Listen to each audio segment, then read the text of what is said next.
Just as a disclaimer, we want you to know that some of the movies that we will be reviewing were shot in a different time and era where people of race and sex were not treated equally. We understand this and hope you do too. The movies or anything that happened on the sets are not the views of this podcast or what this show is intended to be all about.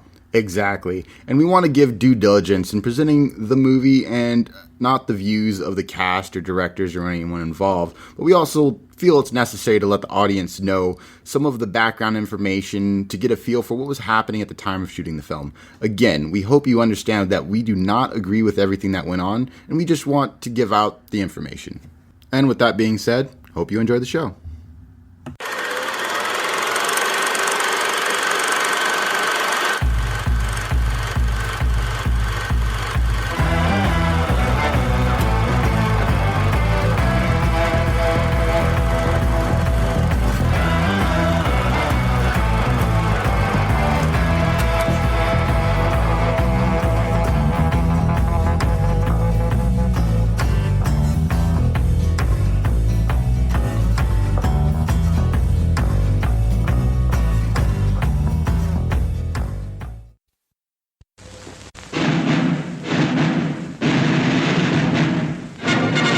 We interrupt this program to give you a bulletin just received from one of our naval units at sea.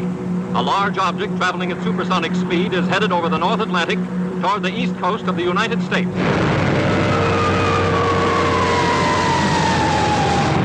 Ladies and gentlemen, this is Drew Pearson. We bring you this special radio television broadcast in order to give you the very latest information on an amazing phenomenon: the arrival of a space ship in Washington. The Army has taken every precaution to meet any emergency which may develop. Just a minute, ladies and gentlemen, I think something is happening.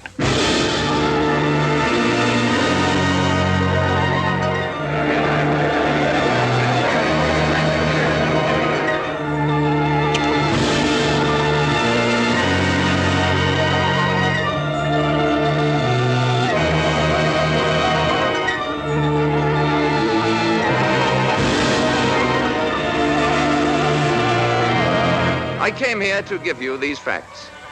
But if you threaten to extend your violence, this earth of yours will be reduced to a burned-out cinder.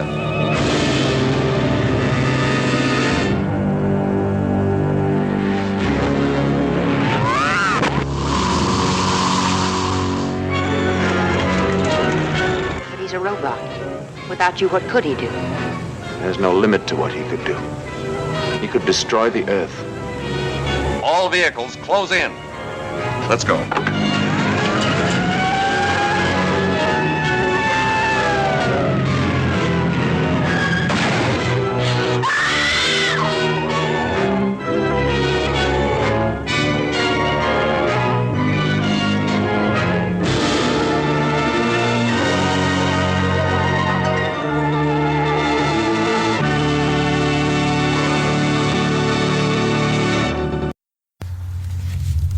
All right, welcome to episode 16, almost at 14.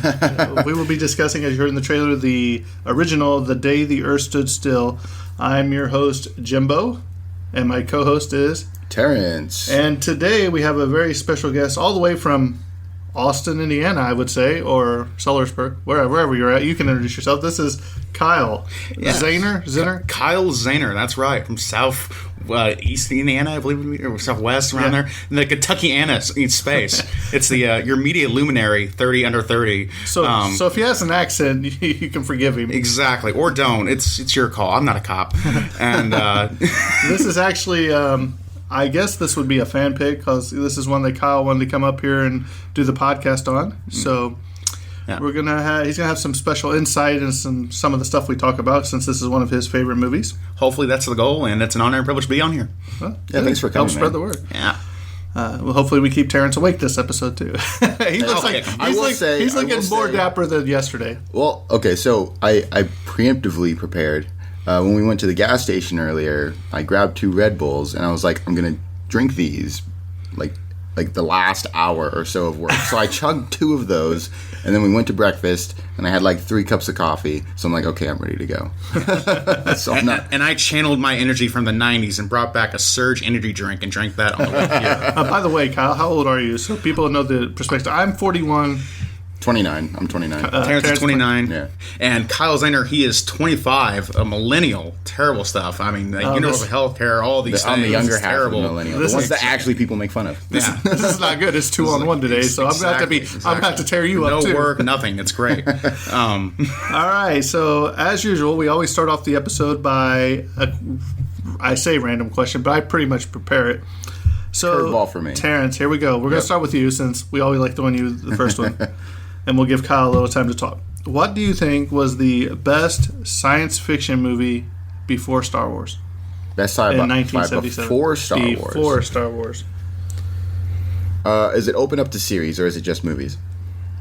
It's only movies. Okay, only movies. That's where it lowers down my options. So help me out here. What No, we're came not out helping you out. before? Well, that's the thing. I'm like trying to think of what came out before.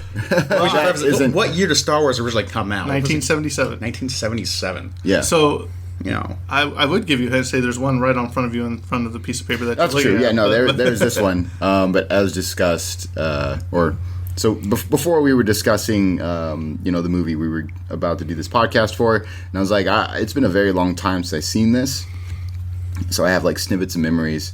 So I wouldn't be able to say that this is my favorite movie before Star Wars. Because I don't remember it that well.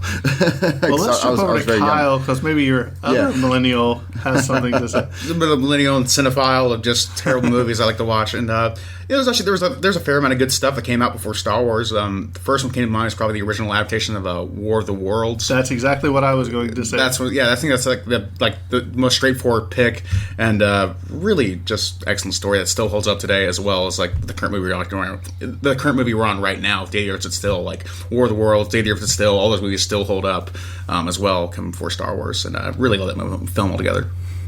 So what other movies came out? I was hoping you'd list more. You could probably have like an Invasion of the Body Snatchers, or maybe the 50-foot tall woman. The Blob. Would that be a sci-fi? It's a horror movie, I guess.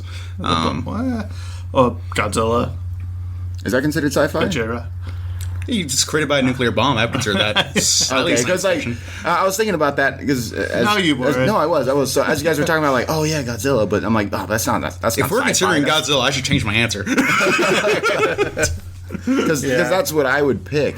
But I don't really think it's if it's sci-fi, it's super light, like just because that's its own thing. It's a kaiju movie. There's also I like all those old B-rated movies, like the Forbidden Planet and stuff like that with the robot. yeah, Forbidden Planet, and also what was the film? Microscopic People Invade a Body. What was that film? Venture, like Lost in Space. Also, that series as well was out before Star Wars, I believe. Right.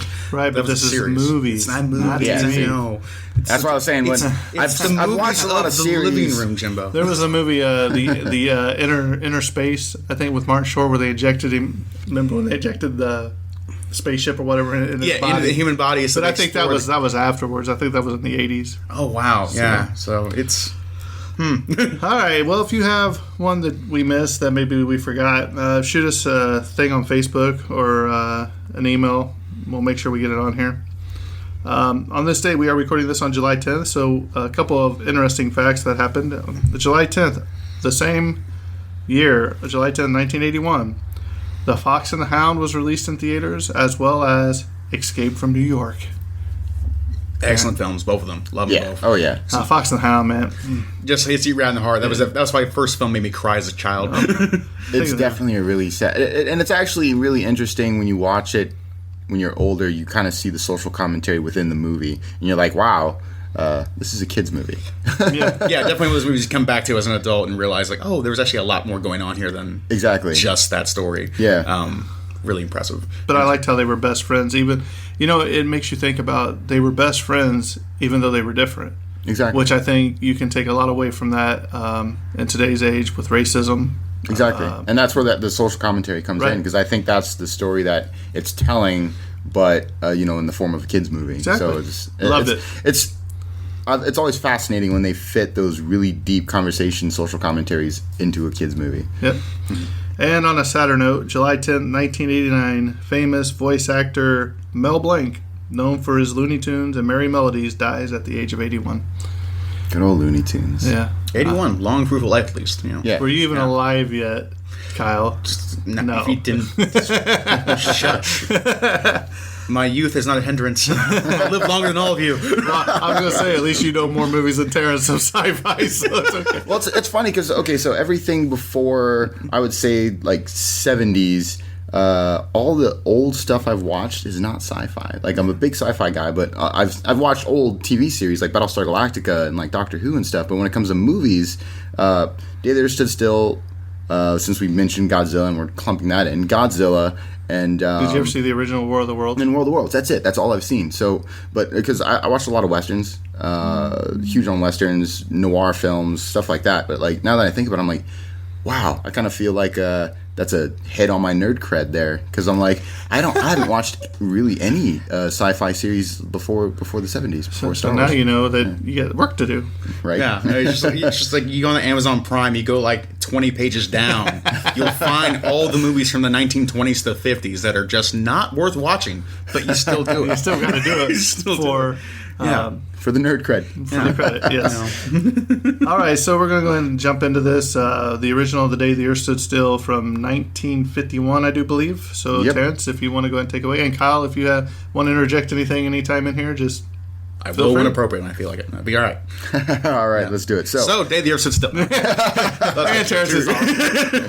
Release date December 25th, 1951 in Brazil. So this released in Brazil first before it made its way over here to the States. Budget 1.2 million estimated. When you convert that, that is 11.8 million estimated. Directed by Robert Wise, produced by Julian Beilstein, screenplay by Edmund H. North, based on Farewell to the Master by Harry Bates. So have either of you guys read the book? I've actually I own the book, but I have not read it yet. It's one of those ones that's in your collection. You're like, I'll get it. I'll get around to this someday, and then Well, like you can 5 see years my go by. collection over here. There's a bunch of stuff over here on this end. Yeah, same here. It's like, man, this is going to be a really good decoration for my bookshelf. It's going to be great. And it stays there. The only fun fact I know about the book itself is that they were only, what was his name again? Harry Bates was only paid $500 for the rights to the film. Yep. I'm sure you have that in your notes I there. do. And that's just incredible. But in 1951, Yeah. But even then, still, that's for the rights to adapt to a movie. That is pretty slim, even for 1951 money. I mean, maybe he thought it like wouldn't do well. That's happened a lot. Yeah, Like, it's like we were talking with The Princess Bride, where the guy was having trouble getting the movie made, so he bought the rights back to the book. yeah. Incredible, different like just money making talent. Just like everything was thrown together. It's just smaller budget Right. compared to nowadays, where everything is like in the triple figures of hundreds of millions of dollars. Yeah. It's funny. We had a small conversation about that last episode. Right? I was there too. All right. Tech specs. Runtime 1 hour and 32 minutes. That's 92 minutes. Sound mix mono. Western electric recording. Color black and white. Aspect ratio 1.37 by 1. Film length 2,525 meters. That's 9 reels. Negative format 35 millimeter. Cinematographic process spherical. Printed film format 35 millimeters. And now off to the fun part that I get to do, and that is the awards. Golden Globes USA 1952. They won the Golden Globe for Best Film Promoting International Understanding. Nominee Golden Globe Best Original Score Bernard Herrmann. Then, National Film Preservation Board, USA 1995, winner, National Film Registry, Online Film and Television Association, 2010. They also won the OFTA Film Hall of Fame Motion Picture. And that's it for awards. Even though it's a short list, they did at least win in each of those lists. So that's nice, right? Yeah. And one of them would say is completely deserved. Certainly for right, that year. exactly. Yeah. And so now off to the synopsis. An alien lands on Earth, telling it to live peacefully or be destroyed as a danger to other planets. Dun dun dun. Monsters. Space movies are good. All right, so we're going to jump into the cast. Michael Rennie as Klaatu. Is that how you say it? Go ahead, Kyle. Correct. Klaatu. Klaatu. Yeah, with the full. Okay. Patricia Neal as Helen Benson. Billy Gray as Bobby Benson, Hugh Marlowe as Tom Stevens, Sam Jaffe as Professor Jacob Barnhart, Frances Baver as Mrs. Barley, Locke Martin as Gort, Frank Conroy as Mr. Harley, Edith Evanson as Mrs. Crockett, who was the landlady even though she was uncredited, and Tyler McVeigh as Brady, who is also uncredited. And as you know, Kyle, we like to do a biography, and I really like to do it on older movies like this because a lot of people don't even know who the actor is, but they also did some pretty cool stuff, as you're about to see. Mm-hmm. So I chose Michael Rennie, Klaatu. He was born August 25th, 1909 in Bradford, Yorkshire, England, in the United Kingdom. He died on June 10th, 1971 in Harrogate, Yorkshire, England, UK, of emphysema. His first acting role, remember how I said everything ties together, Terrence? Let's hear it. First acting role, a stand-in for Robert Young in Secret Agent in 1936, directed by Sir Alfred Hitchcock. There we go. Interesting. He played the Sandman in 2 episodes of the Batman 1966 TV show. So, wow. Yeah. I mean, obviously a director that we covered and a movie that we've covered. TV Everything show. comes together. Well, you know. Well, we did. But yeah. Everyone knew everyone. Now, this is the most interesting fact I found for this guy. Rennie joined the Royal Air Force in 1941, training as a fighter pilot in the U.S. under the Arnold Plan.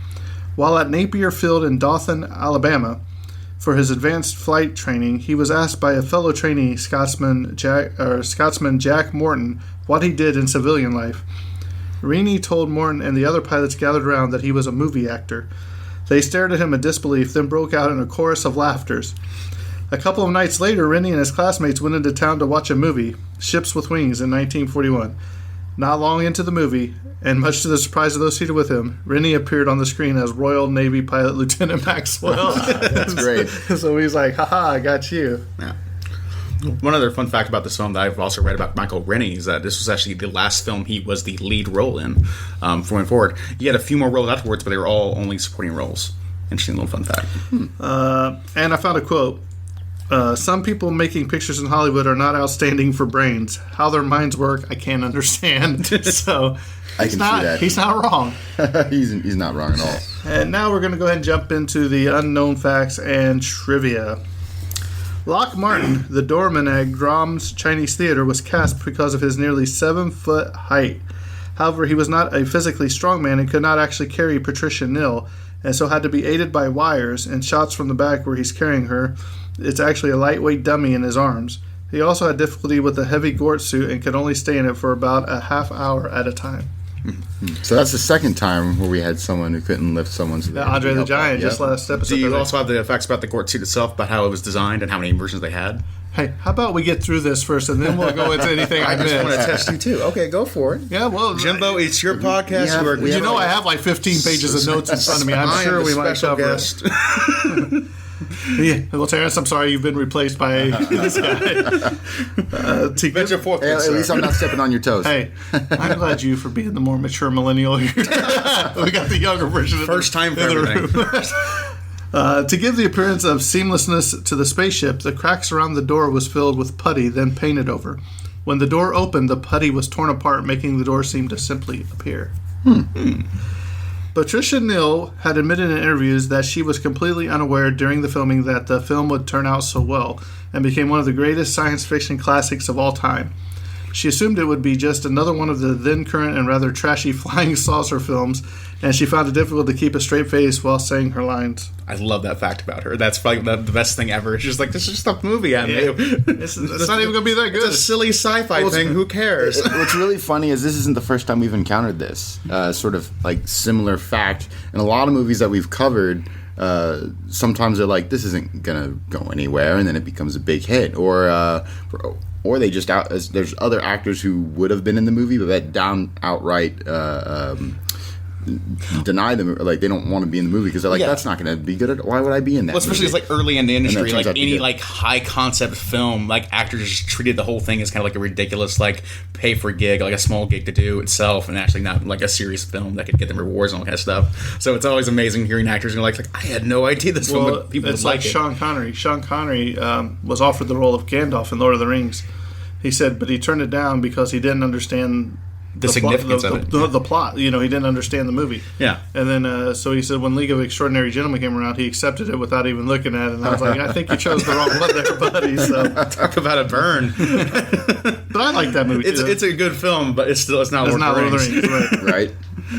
Right. Bernard Herrmann, which we have talked about before, a master of unconventional or of orchestrations, used two theremins to create his eerie music, one pitched higher, the other lower, cementing the early electronic instruments' association with science fiction. Through the composer Ferde Grofe had employed it a year earlier in his score to Rocket Ship XM, Dmitry Tiomkin used it for his music for The Thing from Another World. You familiar with either of those? I think From Another World I've seen, and I would still argue that definitely The Day the Earth Stood Still was the film that popularized using the theremin in sci-fi movies and movies in general, for sure. That's definitely the way I see it, because like that's the film that like they made such extensive use of the theremin and did it so much better than the way the original film did, that I feel like this is the film that brought it forward. Of just like if you hear a theremin, it's because Dave Stood Still. Okay, let's ask this: do you know when Roswell happened? No. I do not. See, I was kind of wondering if it was before or after this movie. Pre-millennials, I'm sorry. I was gonna, I don't know anything. Roswell was like the 60s, man. Is it the 60s or 40s? I feel like it was. I mean, we can Kyle, look it up while we're... Research on the way. No worries. In the original short story on which the screenplay is loosely based, the robot Gort was the master. Klaatu was merely one of a series of doubles or maybe clones that died after a short time. As an homage to this film, George Lucas named 3 of Jabba the Hutt's alien henchmen in his Star Wars Return of the Jedi: Klaatu, Barada, and Nikto. A line that has gone on to become very famous and referenced in so many other films. Yes, as I'm getting ready to say in the next line, Kyle. And I would like you to proceed with. Actually, did you find out when? Actually, I did find out. The Roswell UFO incident happened in mid 1947. No particular dates given right here on the Wikipedia page. Oh, okay, nice. So I wonder if that's why the UFO craze took off like it did with all the movies. It was described as a flying disc, so it probably was the start of the genre of all that kind of stuff. That makes sense. The phrase Klaatu, Barada, Nikto has become a popular phrase among sci-fi fans over the years and has been featured in other movies such as The Army of Darkness in 1992. The line was also used in an episode of The Rockford Files. Jim Rockford says it's a huge henchman of the episode's bad guy. One of the reasons that Michael Rennie was cast as Klaatu was because he was generally unknown to American audiences and would be more readily accepted as an alien than a more recognizable actor. Studio head Daryl F. Zanuck had shown the script to Spencer Tracy, who was eager to play the role. Producer Julian Blostein objected, saying that the audience would have numerous expectations about the character upon seeing an actor of such repute emerging from the flying saucer. Blostein knew that Zanuck had the ultimate control, and if he insisted, Blostein would either have to resign or make the movie in an unsatisfactory way. Fortunately, Zanuck agreed, and Rennie was cast instead. The Army refused to cooperate after reading the script. The studio then approached the National Guard, which had no qualms about seeing the Army depicted in a less than flattering light, had gladly offered their cooperation. Wow. That's great. We always talk about, Petty grievances. conflict. Yeah. And it comes up almost every other episode. It does. It really does. And But this is the Army and National Guard, though. It's more than just two It actors. is very funny. To increase the sense of reality, some of the most famous broadcast journalists of the time were hired to do cameos as themselves. These included Gabriel Heater, H.V. Kaltenborn, Drew Pearson, and Elmer Davis. Which gives it a really good, excellent reflection of like how the media was depicted at the time and how you can relate that to today of seeing how the broadcasters handled the situation. They didn't have fake news. Yeah, they didn't have fake news going on there, or just how everyone fixed it. It's very interesting scenes. It gives it a very documentary-like feel. the time before social media. When you could, The good old days. when you couldn't get the spoiler of the movie 24 hours before it even came out. Oh, yeah. Doubles were used for Klaatu and Bobby in long shots of them walking around Washington, D.C. In reality, none of the principal cast ever went to Washington, and the scenes with Klaatu and Bobby at the Lincoln Memorial and at Arlington Cemetery were shot in front of background screens using footage shot by the 2nd Unit crew in Washington, D.C. This is ranked number 5 on the American Film Institute's list of the 10 greatest films in the genre sci-fi in June 2008. According to Danny Elfman, Bernard Herrmann's score inspired him to become a composer. That's pretty awesome. Yeah, not bad. To depict the seamless closing of the ship and its ramp, they just reversed the film of the shot of the ship's ramp and door opening. If it ain't broke, don't fix it. That was definitely just lemons out of lemonades, really. Yeah, I mean, I just wish that the remake was good. I feel like the remake had a lot more greater ambitions, and if it nailed them, it would have been the better film. But it just fell short in too many ways. I still like it a lot, though. But it's not this. It's not this, but also I still really do enjoy it. I think Keanu Reeves it was an interesting adaptation of that film itself, not as much as a remake. Well, it's like War of the Worlds with Tom Cruise, the remake. I actually prefer the remake to the original. Oh, yeah, okay, so you're done. The millennials, and I'm off the show. It was great seeing everyone. And that's our last guest. Although he was already signed to play the Einstein-like Professor Barnhart, a part not dissimilar to one he played in the studio's Gentleman's Agreement 3 years earlier, the studio wanted to replace Sam Jaffe as a result of his liberal politics, which made him suspect to the anti-communist witch hunts and blacklists that were then underway. Producer Julian Blostein appealed to studio chief Daryl F. Zanuck. Zanuck allowed Jaffe to play the role, but it would be Jaffe's last Hollywood film until the late 1950s. Which is kind of interesting because the film itself is about the Cold War crisis and about trying to defuse those tensions. And that film is about it, and they're still having a problem with an actor who's suspected to be a communist sympathizer. I'm not surprised though, because a lot of actors were just randomly flagged to be communists. Oh yeah. The Red Scare, right? So not surprised at all, really. And then it was almost at a point where it was that would be a threat. You know what I mean? If you're not agreeing with somebody in Hollywood, be like, hey, we can blacklist you. We can blacklist you. Yeah, but it's still it fits the height of irony to have the film about diffusing Cold War crisis. But also, I don't know if I think it would happen in this time period. But back then, actors were pretty much assigned to or signed contracts to the studios. Oh, the production companies themselves. Right. Yeah. So it's not like you could go find work somewhere else, if he was under contract. Oh, yeah. If you're out, you're out. That's just how it goes. Right. Yeah. The scene of the large crowd fleeing the saucer area after Gord appears is all too obviously sped up film, making the shot look unnatural. The reason for the sped up film effect was explained by director Robert Wise in an interview. It seems that despite much pleading and cajoling from him, the crowd of inexperienced extras portraying the saucer onlooker simply wouldn't move away from the saucer quickly enough to look panicky and convincing. After several takes, Weiss finally had to move on with filming and reluctantly allowed the scene to be sped up in post-production, knowing that the end result would look strange. Harry Bates was paid a mere $500 by 20th Century Fox for the rights to a short story, Farewell to the Master.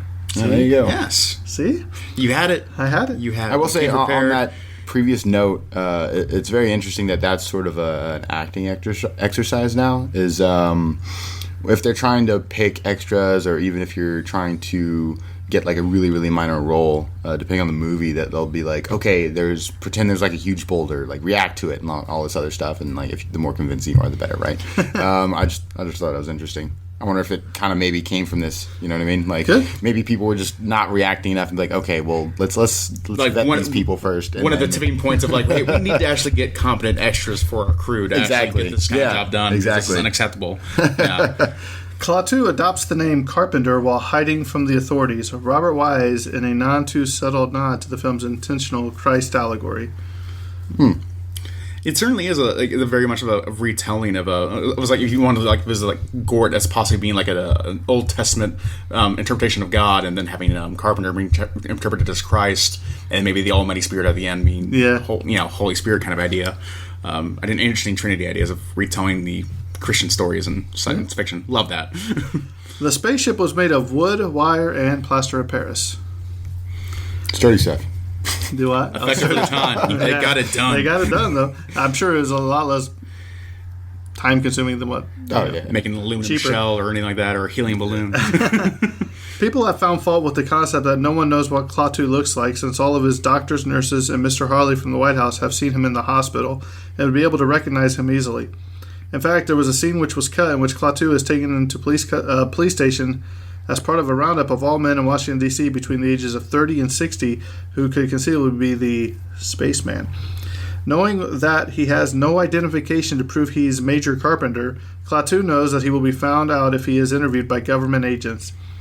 As he contemplates an escape from the police station, the Army MP appears with orders to take Klaatu to Professor Barnhart, who has asked that he be found. This explains why Klaatu is taken from the boarding house by a plainclothes government agent, Mr. Brady, but later enters Barnhart's home and accompanied by an army captain. Director Robert Wise later said that if he disrupted the flow of the film and that the audience wanted to see the meeting between Klaatu and Barnhart more than they needed to see the scene in which Klaatu narrowly avoids being identified, but that explanation for the sequence excision seems disingenuous. The likelier explanation is that Wise and the studio were afraid that it would prompt audience to ask why, when Klaatu was in army custody, it never occurred to anyone to take a photo of him, which is, in fact, a gaping hole in the film's story. I think also, like, one of the benefits, though, is that the whole film takes place over a very short time frame, only like a couple of days or even 3 days at tops. I don't know the entire timeline of it. So it kind of makes sense to my sense that, like, they couldn't disperse that information as quickly as possible to be like, hey, this is what Klaatu looks like, this is his rough description or something like that, in order to, like, make sure they don't take him into custody immediately. Right, but you got to remember, back then newspapers were something really big, and they would print those things off daily, you know what I mean? So if they had, but then again, if you're rounding up every man in Washington, D.C., yeah, but also the aspect, though, of like the military and the government was trying to instill normalcy during this time of crisis because they didn't want everyone going rioting in the streets, basically, when they saw it. Yeah. So it was like, there's a little bit of column A, column B, and like, it is a little bit of a plot hole, but it's not glaring to any degree. You can still enjoy the film without even thinking about it. Well, now I will. It's all your fault. Writer Edmund H. North was a former Army officer who wrote the script in response to the proliferation of nuclear weapons during the Cold War. The screenplay was based on the story Farewell to the Masters by Harry Bates. It was originally published in the pulp magazine Astounding Science Fiction.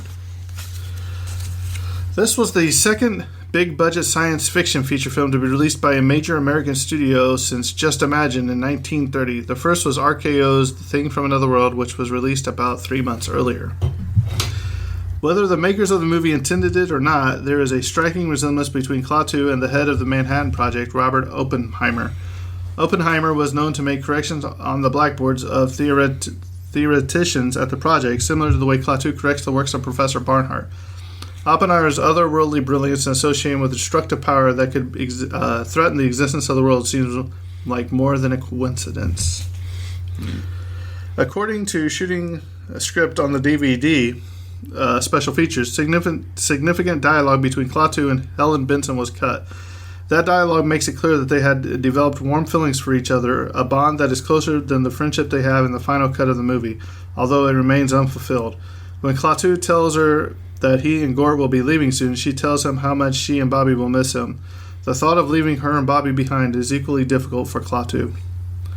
Robert Wise was attracted to the project because of its overt anti-military stance and also because he believed in UFOs. This was Michael Rennie's third film for 20th Century Fox, though he was under contract to the studio for 7 years and had important supporting roles in all of them. Klaatu was the only lead role he was ever given. It's weird to think that 20th Century Fox is no longer a thing. Oh, a Disney company or something like that now? Or is it a Disney subsidiary now? It's subsidiary of Disney. Subsidiary Disney. Everything is now. It's like 40% of the market is all Disney movies now. And when in doubt, it's Disney. Really recent. It's just really weird to think about. It's like, wow, not that long ago, Fox was a thing, and now Fox is not a thing. They'll probably keep the name. Probably. Yeah. Bernard Herrmann's music for the film is scored for 2 thereminimans, pianos, harps, different electrical organs, percussion, amplified solo strings, and a large brass section, including 4 tubas. I wonder, like, outside of sci-fi, what else used the theremin? You know, like what? Like I don't. From memory, I can't remember too many movies that use the theremin. I mean, that's a very unique instrument at the get-go. Or if it wasn't like used for a soundtrack, or if it was used for like an ambient noise or something like that, of making an environment feel more surreal, maybe. I think it would probably be in maybe a thing where drugs were involved. Having a drug tip, taking LSD, all those kind of things. Like it totally is appropriate for that, for sure. So I wouldn't be surprised. I'm not really sure. Yeah. In the opening title montage of astrophotographs representing Klaatu's trip to Earth, the last object seen before Earth and Moon come into view is the Eagle Nebula, Messier 16 in the constellation Serpens, and is centered on the Pillars of Creation, an object that was later captured by the Hubble Space Telescope in an iconic image that became synonymous with the resolving power of this telescope. The film was shot on the 20th Century Fox backlot, which is now an upscale office complex known as Century City. There you go. That's how it goes. In the original story, Farewell to the Master, the robot's name was G-N-U-T, Gnut, not Gort. During the early phase of pre-production for The Day the Earth Stood Still, 20th Century Fox studio chief Daryl F. Zanuck suggested Jack Palance for the role of the robot Gort. The role was eventually filled by a much taller non-actor. In the scenes of Gort carrying both Helen Benson and Klaatu up the ramp and then into the ship, lightweight look-alike dummies were used because of Lockmar's inability to actually carry either actor himself.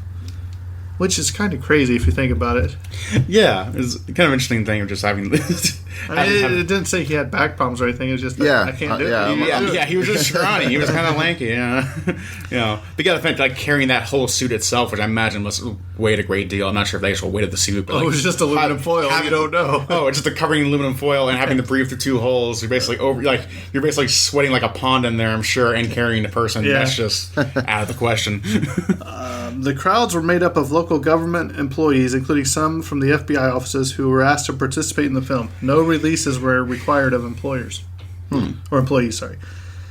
Because the stationary Gort statue, which was several inches taller than Martin, could not stand on the angled ramp, Lock Martin had to wear the Gort suit in the background during the final sequence. Martin, who was frail, had to wear the suit for so long that he began having spasms in his arms.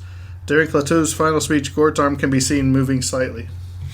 So there you go. Yeah. So, well, I mean, like all the history too. Just like a lot of these actors have to be in like the full body suits. They can't go for like more than like 30 minutes. Like same thing like C-3PO in the middle of the desert. Oh, yeah. That actor Yeah, but hey, And we were talking about from the Wizard of Oz. They were in that thing all day. Yeah. So we don't want to hear anything. But also like horror stories in there too. Yeah.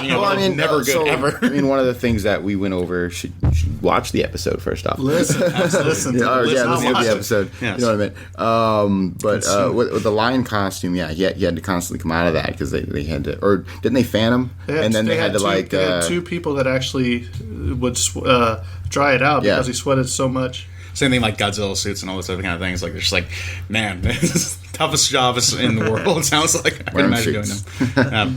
Daryl F. Zanuck was the one who first suggested Michael Rennie for the part of Klaatu after having cast him in 2 smaller roles in the studio's films over the previous year.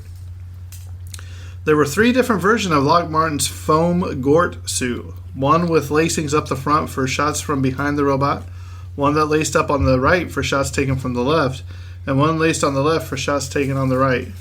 The seam and laces on the front of the suit may be seen in the shot where he first starts to carry Helen to the ship. Okay, so that answers the question of what the suit was made of. Foam. Yeah. Foam. Yeah, a phone. And there's 3 different ones, according to that. The first actor to whom the role of Klaatu was actually offered was Claude Rains, who wanted to accept it but had to decline because of a prior commitment on Broadway. Decades later, Robert Weiss would remark, "Fortunately, we couldn't get him." In addition to the 2 Gort costumes, I guess there was only 2. I've heard conflicting reports on that. Like there's 2 or 3. Yeah. Costumes worn by Lock Martin. A fiberglass statue of the robot, several inches taller than Lock Martin in his foam suit, was also made for shots in which the robot was to be stationary. A large bust of just the robot's head was a remote-controlled visor was used for close-ups of Gort firing his death ray. Or melting ray, or whatever you want to call it. I mean, I don't believe they ever kill anyone in the film, do they? Outside of Klaatu himself.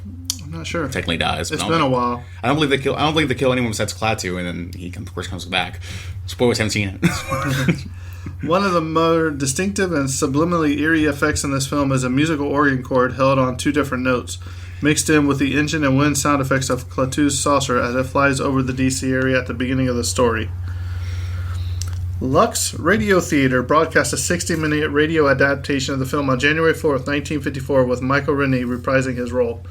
Have you guys ever listened to any of the old theater like that? On the radio? The radio shows? Like War of the Worlds was? Okay, yeah. I actually listened to Tarzan on the radio. The old radio Tarzan. Right. That's a fun one. Some of the noir detective stuff. Yeah. But back then when they did, like, I believe I read a story one time when they did War of the Worlds. Okay, yeah. By Orson Welles or whatever, that they actually thought the Earth was being invaded because that's what they would do. There was no TV, so they would listen to the radio shows, and they was like, "Oh no, we're under attack." You know what I mean? Yeah. I've listened to the World of Worlds recording as well. It was pretty good, man. I ain't gonna lie. Interesting recording. Also, like when I listened to it, I was just like, "How did anyone think it was like actually real?" Because like it has like interviews from like the past, basically, in that whole radio play. But still, I think my favorite one would be Most Dangerous Game. They had a radio version of that. Of what? Most Dangerous Game, where rich guy captures a dude, and he's like, "I've hunted everything except man," and then he sends him off to the forest, and then Yeah. hunts him down. Yeah. Sorry, sir, you're being hunted. I might have. It's a good movie too. A gap in the cultural knowledge you have. You must go back and rectify That must this. be a millennial thing. Exactly, yeah. actually an older You've had a movie. millennial moment, good sir. At the boarding house, Mrs. Barley is played by Frances Bavier, and Mr. Kroll is played by Olan Soule. The two actors would team up again about 10 years later on The Andy Griffith Show in 1960. Bavier as Andy's Aunt Bee, and Soule as John Masters, the Mayberry choir director. I didn't realize. I in hindsight, I can see it now, of course, but like I didn't realize that this actually came out before the Andy Griffith Show in the first place. But I recognized its actors immediately from that show. Pretty 3 funny. years after this was made, it was adapted for the Lux Radio Theater. Michael Rennie and Billy Gray reprised the roles. Jean Peters played the role of Helen. The film takes place in July 1951, so that's kind of cool that it was actually taking place the year it came out. Oh yeah. At 7 minutes, radio DJ can be seen broadcasting from a mic labeled WMAL. WMAL is a radio station in Washington, D.C. in continuous service since 1925. Incredible. Right. The DVD commentary is done by director Robert Wise and is joined by fellow director Nicholas Meyer. Wise directed Star Trek the Motion Picture in 1979, and Meyer directed the sequel Star Trek II The Wrath of Khan in 1982, as well as Star Trek VI The Undiscovered Country in 1991. A long legacy of sci-fi classics. Terrence is not a Star Trek fan. I never said that. I said I haven't watched it. Terrence, you're still wrong. That is wrong. Prepare to be assimilated. All of this, we are going to do that. It was a fan request that we do Star Trek First Contact, so I already have the notes done. I can't wait for that. I'd love to put that possibly. Oh, come on. All of the scenes of Helen Benson and Klaatu in the taxi also feature footage from the second unit of Washington, D.C. as we see background vehicles in the rear and side windows of the taxi. The name Richard Carlson, another leading sci-fi actor of the 1950s, appears at the bottom of the glass door to Hugh Marlowe's office. Some reference works state that the Adventures of Superman star George Reeves appeared as a television news reporter with eyeglasses in one sequence. This is not true. The actor playing the role bears no resemblance to Reeves, and in a 1995 interview with Reeves' biographer Jim Beaver, director Robert Wise stated unequivocally that it is not Reeves in the role. It appears that someone jumped to conclusions based on the image of a reporter wearing glasses and thus resembling roughly the image of Superman's alter ego, Clark Kent. Reeves had nothing to do with the film in any capacity. That would be crazy though if that's how they were. Well, what a crazy just reference. An alien movie. Right? Featuring, Superman as what was Superman's original name? Clark Kent. No, his George alien name. Reeves? George. George Reeves, Superman's alien name, though, wasn't it? It wasn't No, like it's Kal-El. Kal-El. Kal-El, yeah. Klaatu, Kal-El. Yeah. Dragon Ball, Kakarot. Everyone needs a K to be an alien. Included among the American Film Institute's 1998 list of the 400 movies nominated for the top 100 greatest American movies. Well deserved. Well We've deserved. done a handful of those now. Yeah. I feel sooner or later, as we're going down the podcast, we'll hit all 100 eventually. Maybe. A few years from now, we have a definitive list of movies here on the podcast. Locke Martin was perhaps discovered working as a doorman, but this film was definitely not his first. His first movie role was credited supporting Sultan's Guard in Lost in a Harem, 1944. A few more movies and a theatrical comedy duo with a midget traveling with Spike Jonze's stage show followed. Then he helped create the immortal Gort. We've all been there. The cover of Ringo Starr's 1974 album, Good Night Vienna, features Ringo and Gort. That's great. That's great. I agree with Terrence. I was like, man, now they're thinking alike. I'm scared. Mind melding has begun. My thoughts are your thoughts. He wouldn't get it, though, because he Exactly hasn't right. seen it. Yeah. You're so wrong, Terrence. Included among the 1001 movies you must see before you die. So, I agree. In 1951, 20th Century Fox theatrically distributed this with the short film The Guest, 1951. Never seen it. Neither. Klaatu leaves the address of 1412 Harvard Street, North NWDC, for Professor Barnhart. This is a real address. So I wonder how much mail they get. Gosh. Fan mail or just random people showing up now still to this day. Klaatu was born in 1873. Anne Baxter was originally cast in the role of Helen Benson. That would make sense, actually. Yeah, I didn't consider the fact that, he said he's like 71 in the movie or something like that. Yeah. The character. When Bobby and Klaatu visit the saucer together, the black silhouettes of soldiers standing behind Gord are mannequins. You can see a mannequin at the mark 32 minutes and 35 seconds up close near the edge of the left frame. That's not creepy at all. Original broadcast on network television during the first season of NBC's Saturday Night at the Movies on March 3rd, 1962, the first primetime network movie series which debuted in the fall of 1961. Patricia Neal was born in 1926 and Billy Gray was born in 1938. The movie was made in 1951. In real-world years, at the time of filming, Helen would have been 26 and Bobby 13. Robert Benson Sr. was born in Virginia on April 10, 1916, and was killed in the landing at Anzio Beach on January 29, 1944. In addition to WMAL's TV camera, the man interviewing the crowd has WEAM on his microphone, another popular DC radio station. This was released on Mike Johansson's birthday. Klaatu established that he traveled to planet Earth from 250 million miles away. 250 million miles is equivalent to 402 million kilometers and 0.00004 light years. It would locate Klaatu's home in a point between Mars and Jupiter, inside the solar system. It's actually less than the distance from the Earth to the Sun itself. So really, it was just a very. This was, I think, like 6 years before the launch of Sputnik itself. So people didn't realize that like space travel required much greater speeds and measurements of distance overall to counter alien life. So pretty funny. And it's always interesting seeing with older sci-fi things how they come up with certain numbers and things, and later on you find out, that's not as much as we thought, and then you have to up the scale of as their science fiction becomes our reality. Yeah, exactly. As more science fiction comes out, you really got to up the scale, because it's like, okay, now we know this, so now we need bigger numbers. I was thinking the Keanu Reeves film, Johnny Mnemonic. He has a supercomputer in his head, 1,000 megabytes of hard drive. It's great, just great. Yeah, and they say that we have more. Our phones are more capable than what they sent the man to the moon. Man to the moon, yes.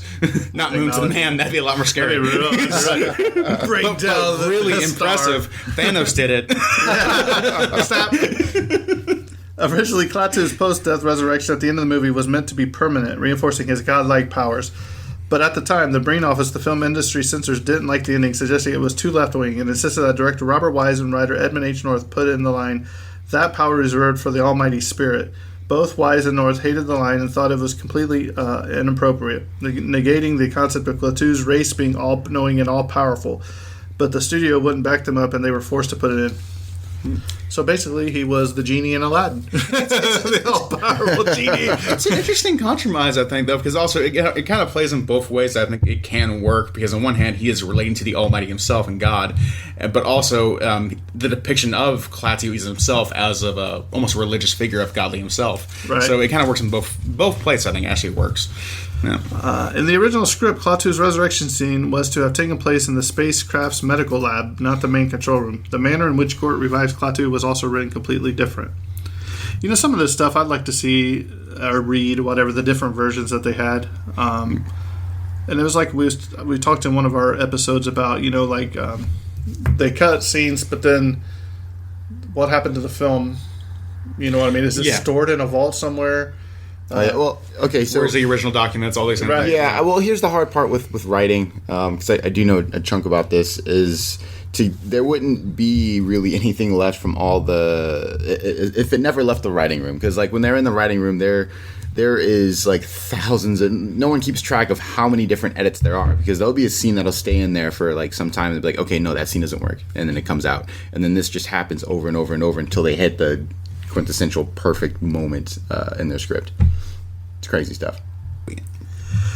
In the scene where Gord is seen carrying Klaatu's body inside the ship, Michael Rennie was actually sitting on a dolly that is unseen by the camera, since Lockhart Gord was unable to support Rennie's weight himself. Oh, here you go. Human fatalities 2.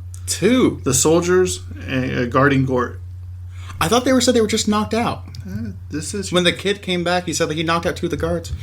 Maybe he was more powerful than he thought. Exactly. They got knocked out for good. He must have been a millennial. They got knocked down 6 feet under.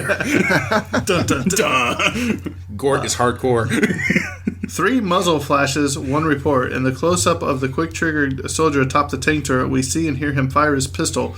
But for the sharp-eyed, the wide shot of the tank crew that follows reveals the visible but silent muzzle flash of both soldiers' sidearms. Interesting. In one scene near the end, the sound of an airplane approaching can be heard, but then there is a cut to another angle and the sound is absent. Oh, well, we're not going this way. I can't remember if it's in the initial shot of them reacting to the UFO coming down or later on, but I know there's one shot where they have tanks coming in and doing like a wide left turn, and the tank, it's going so fast they actually slide on the dirt, and it's all. It was like the coolest shot ever, just seeing tanks drifting for like a 1 foot. As pointed out in an earlier goof, H.V. Calderborn refers to the beautiful spring weather, whilst later on the tag of the suit of Klaatu has borrowed shows the date 7/18/51. Bobby at one point asks his mother if he has to go to school tomorrow, and later there's another reference to his being in school.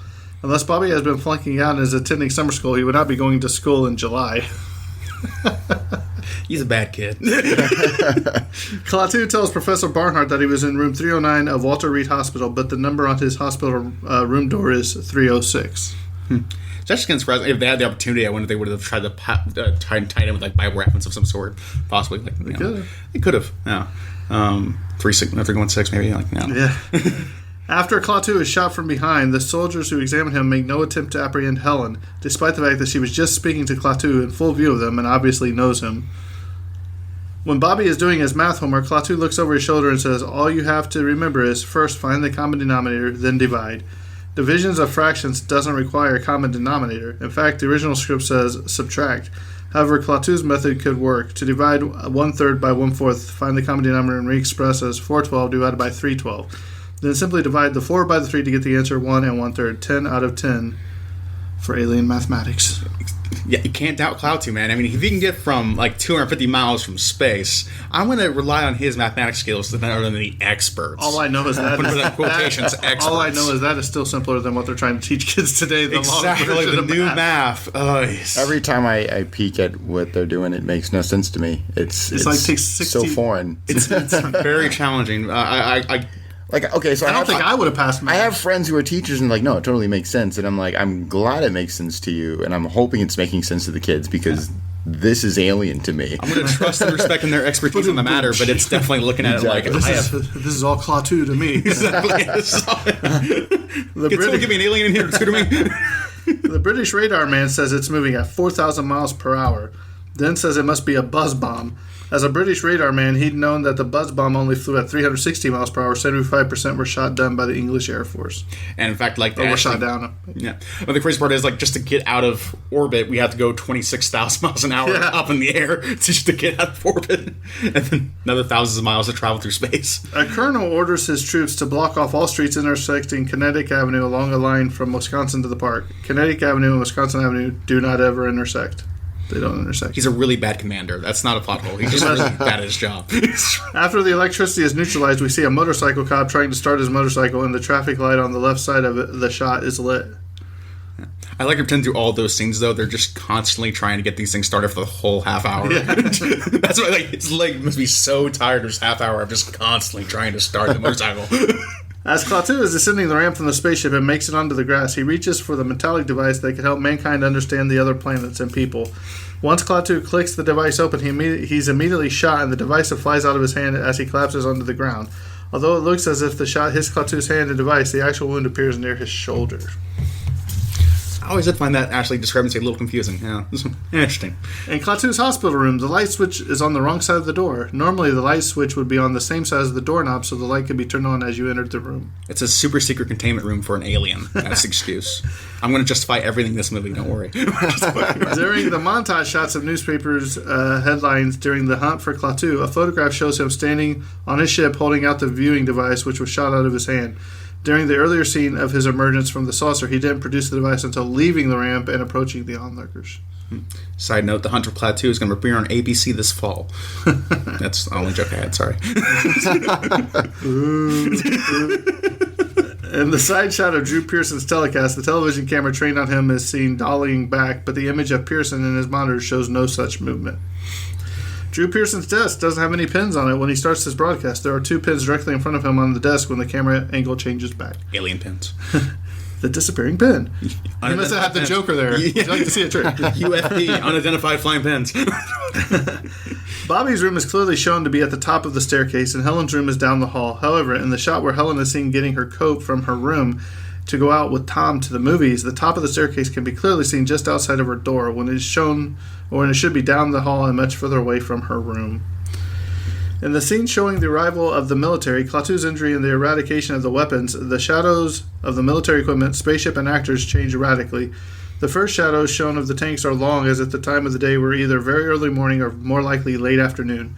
Then when Klaatu leaves the ship, he throws a fairly short shadow, such as one showing within an hour or two of noon.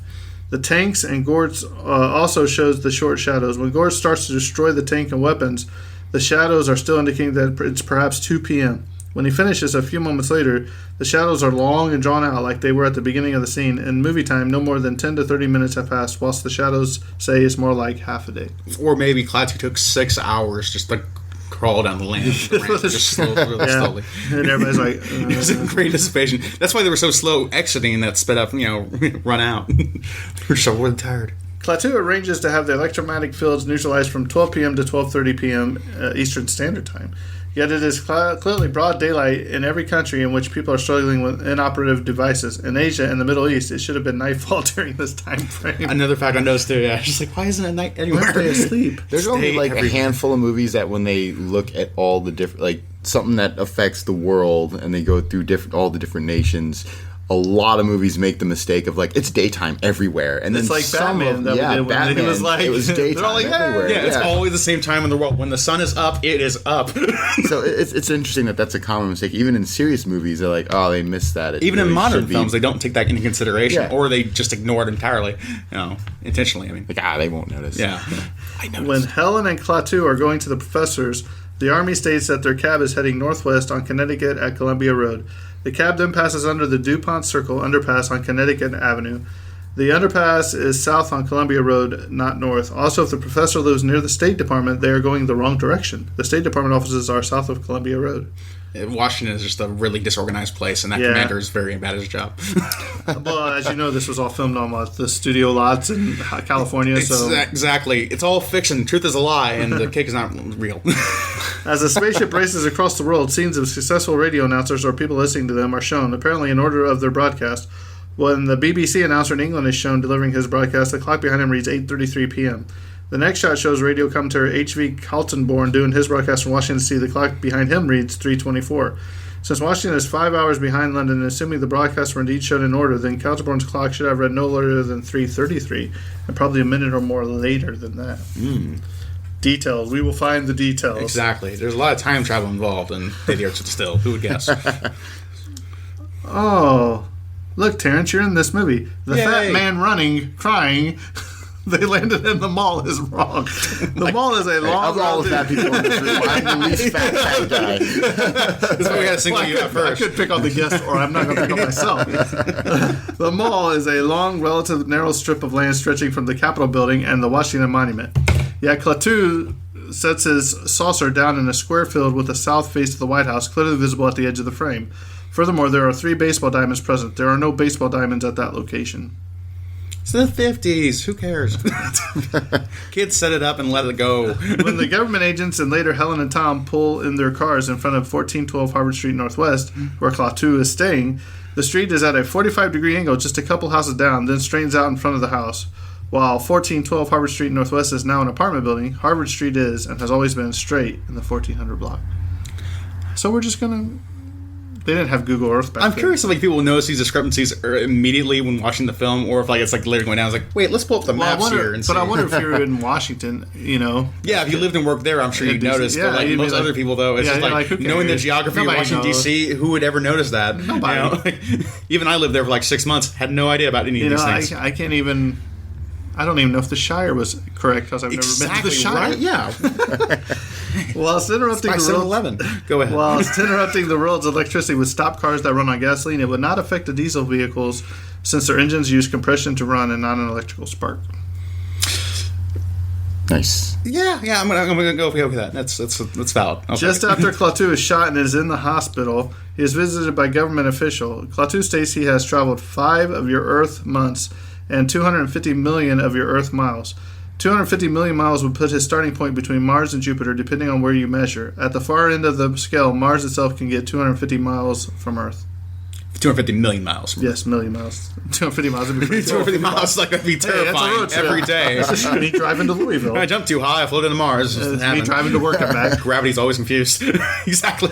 If temporarily Mars got stopping another one. If temporarily stopping the world's electricity cut off all communications, there would be no way the meeting of military generals would know that the hospitals and planes in flight weren't affected. That's why I imagine they all have torches on top of mountains like they have in that one episode of Lord of the Rings, and just, that's how they communicated. Just a very good smoke pattern. Light the beacons. Such a great scene, that movie, if they had it. Not all vehicles would have been stopped by the power. Not all vehicles would have been stopped by the power outage. Diesel engine vehicles, particularly at that time, didn't need electricity to run. This would also explain why a boat can be seen moving in one shot. Power wind. During the power outage, one of the scenes of a city avenue has a sign which is blinking. Ding! Open 24/7. Bobby and Klaatu visit the grave of Bobby's dad still at Arlington National Cemetery. They decide to go to the movies that afternoon. That evening, while back at the boarding house, Bobby tells his mom, "We went to the movies and got ice cream cones, and then we went to see Daddy." When Klaatu visits Dr. Barnhart in the evening, there is a small piece of paper pinned to one side of the blackboard, the left side.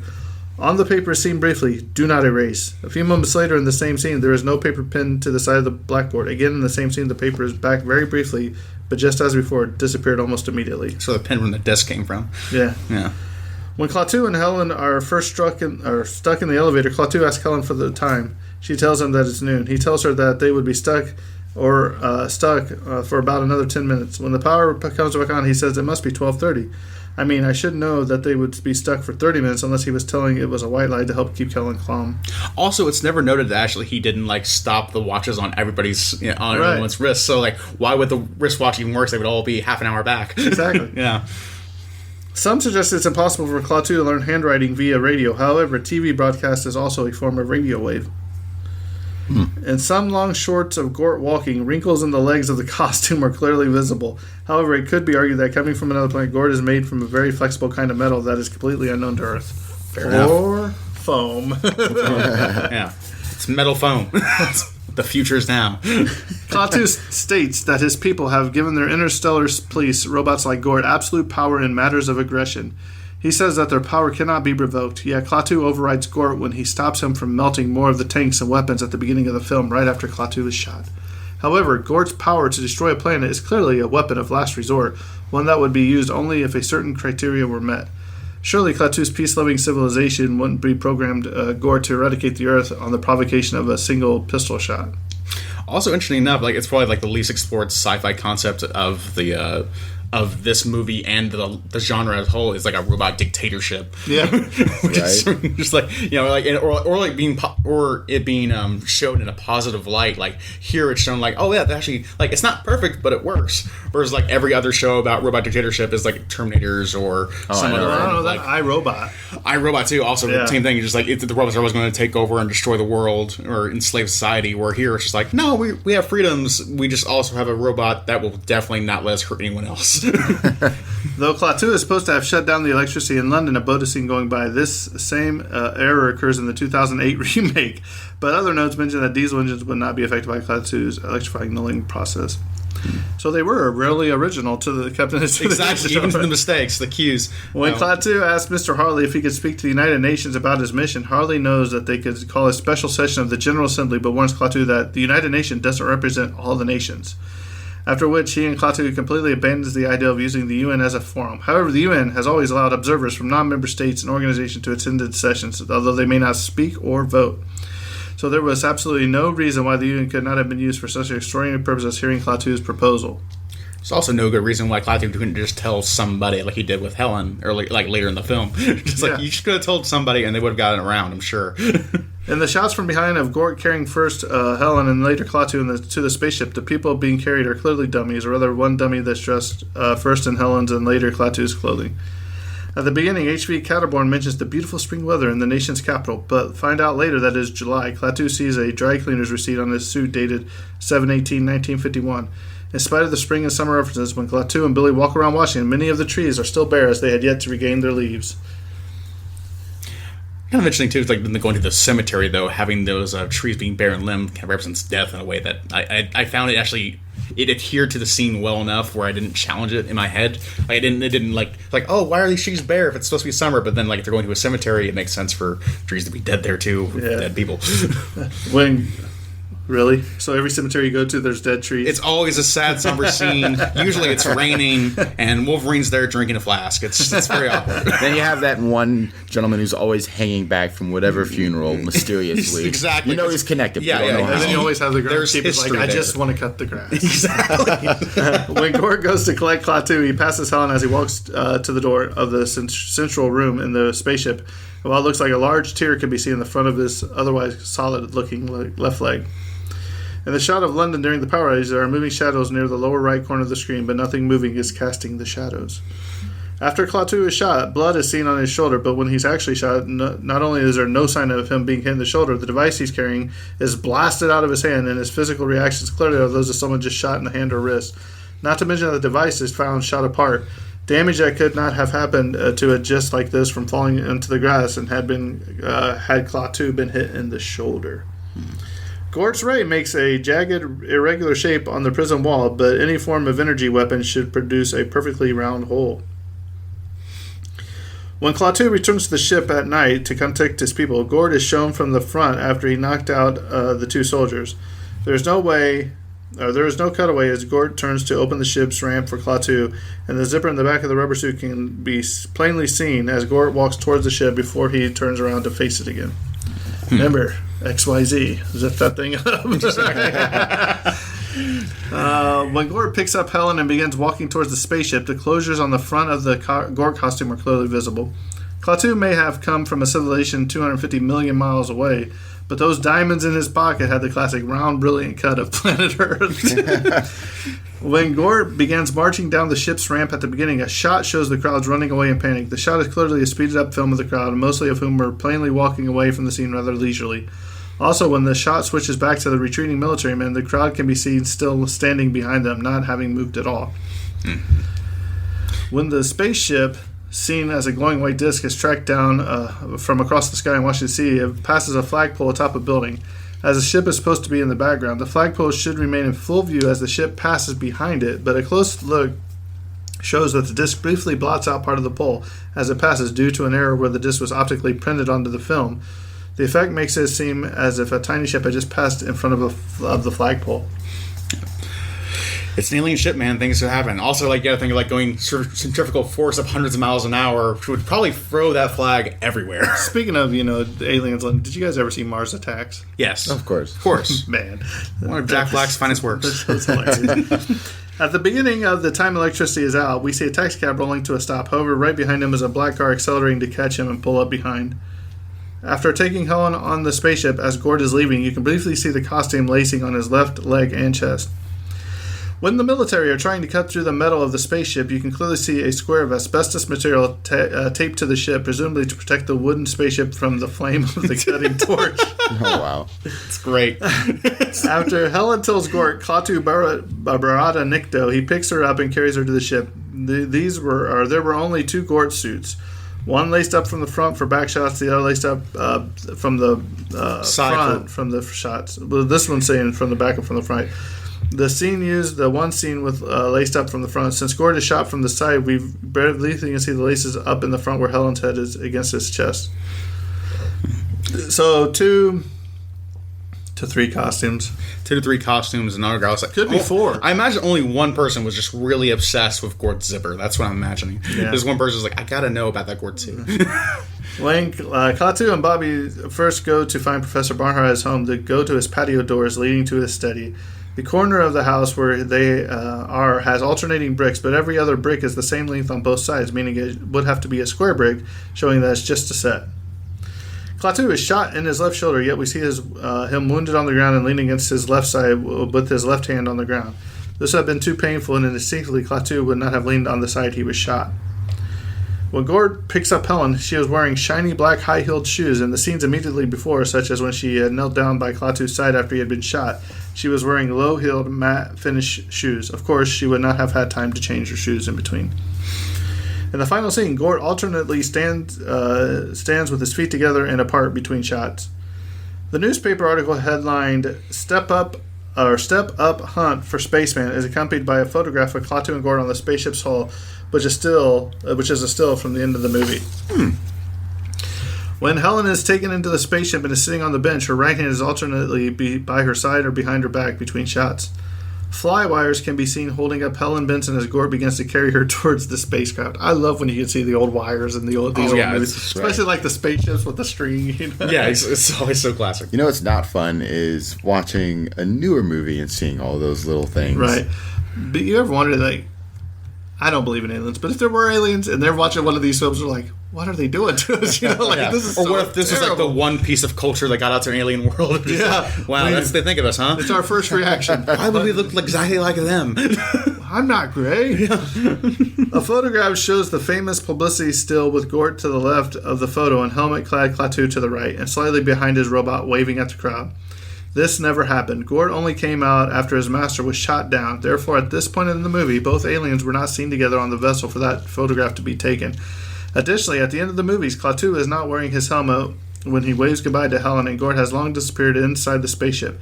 However, this being the 1950s, the current journalistic truth and media standards had not yet been adopted. So it's generally possible, in fact probable, that the newspaper simply took various photographs of Klaatu, the gizmo in his hand, Gort in the spaceship, and composited them together to produce the image used. This was a widespread and accepted practice among newspapers at the time, most notoriously in the 1920s. And while very few respectable mainstream newspapers resorted to such photo tampering, even today's tabloids like the Weekly World News still employs similar methods. To knock on the Weekly World News, don't follow them, I guess. Don't tell me that Bat Boy's not real. That boy's always been real in my heart. When Gort moves behind the wall to pick up Helen, the frame shifts slightly. This was because director Robert Wise stopped the camera and moved into a rig to hold Patricia Neal and start again, as Logmarn could not do it on his own. And with that, we're going to go ahead and move into opinions. Terrence, we'll start with you. So, as I stated before, this is a movie I haven't watched in a very long time, so I remember snippets and stuff. On the list of movies I'm going to watch after the fact, unfortunately. You're But going to be from what busy for a long time catching up on all the movies you got to watch. it's only a handful. I have watched most of these. My favorite one that I haven't watched, though, that I went to watch is Batman, just because I love that corny humor. But back to the source, what we're doing right now.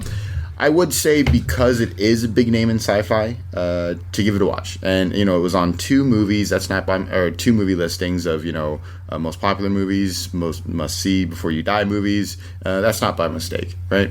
So I'd say give it a watch. From what I remember, it was a good movie. And it's, as you probably hear from the other two, it's iconic. It's got iconic things.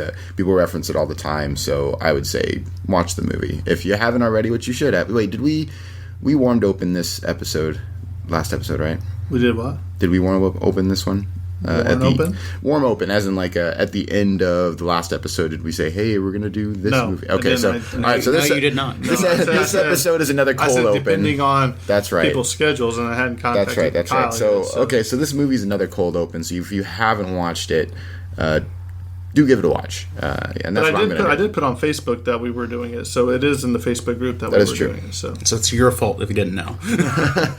Look at this guy; he's a regular.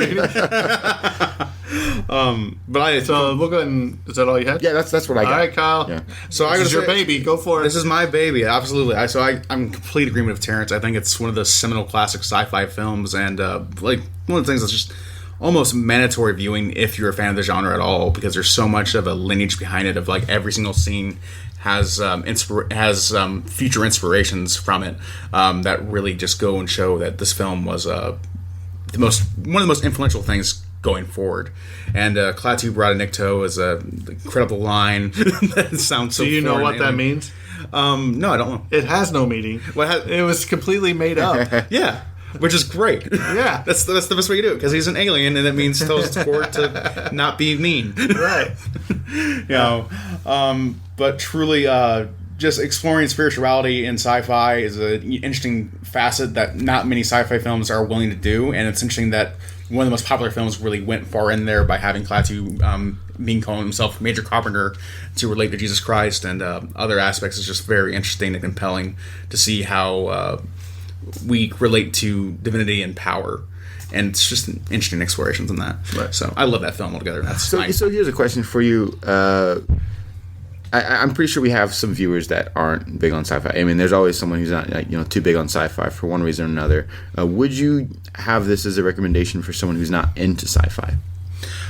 As a social commentary about trying to diffuse tensions in the world, specifically through and this is a Cold War film, absolutely about diffusing America and Russia, which just can be seen as important today now, even. Yeah. And so it's worth a watch, just trying to understand how far we've come and how little we've changed in the same aspects. Like one of my favorite scenes in the movie now, which has kind of changed because of the modern times, is after Klaatu gets shot and it gets taken to the hospital. The doctors go like, "Hey, this guy has a similar set of lungs, missing a similar set of atmosphere." And then it's like, "Oh yeah, he's talking about his health. He told me he was like 72 years old or how old he was." And then it's like, "Yeah, they just have better medicine than that." And as he's saying that, he pulls out a pack of cigarettes and hands it to the other guy. They just have better medicine than we do. And they've seen the light of cigarettes. Like, I feel like a third world witch doctor. And it's kind of like shows how far we've come. Where now we see Klaatu's perspective that no, their medicine really was bad for the time, and our medicine's come a lot further now. And our understanding of cigarettes is definitely mature. So it's basically, if you come in to the movie watching it under a different lens, you might enjoy it past the prospect of it being a sci-fi movie. Exactly. There's so much to say about society then and how it relates to us now that is also compelling and totally worth watching, even if you're not a fan of science fiction itself. I would definitely wholeheartedly support that. Solid. Yeah, I love this movie. Again, it's this and World of Worlds are two that I remember the most, the sci-fi. And it goes to show you that it's such a beloved movie that they wanted to remake it. I think a lot of the classics that they feel like were good movies, they sometimes ruin them. They ruined my childhood with Transformers and G.I. Joe, but we won't go there. But G.I. Joe. Michael Bay hates your childhood. That's I was just like, when it comes down to. So well, let me tell you about Teenage Mutant Ninja Turtles, okay? Stop. I think we purposely avoided that topic when we did Turtles. But we did talk about the nunjas. Yeah, we didn't know that. And that's the longest I've heard you laugh during this whole entire podcast. It's hilarious. Yeah. But yeah, this is a great movie. If you haven't seen it, definitely give it a watch. Even if you just like it for the cheesy view, because it is a different time, different era where different cameras used. But it's a great story. Has a lot of innuendos in it. Very, very good. Well done. So with that being said, I think this episode is coming to a close. You can reach us out on any of the podcast outlets that you get your podcast from. We can be reached if you want to send an email, thetragedyofcinema@gmail.com. We also have a Facebook group, the Tragedy of Cinema podcast group. You can search for us there, answer a little question, and you'll be on your way. Also, if you want to leave us a review on iTunes, even if you don't have an iTunes account, you can download it, leave us a review, then delete it off your device if you would like. 5 stars would be great. 5 stars would be great. If you liked our guest today, he thought about coming back doing some more sci-fi, let us know. We'll let him pass it on to him. I work with the guy, so. I like myself. I hope you do too. Boo. So all the older generations It's like, we don't like that guy. Millennials All the have it. millennials are like, yeah. So Watch him make an effort to make the I next think guest we are older. getting ready to sit down, if Terrence can stay awake. We are getting ready to record the first episode of Real Talk. Yep. So stay tuned for that. We're going to be talking about all kinds of crazy stuff in that episode. I can only imagine where it's going to go if you listen to this episode. So with that being said, I think that's a wrap. And cut.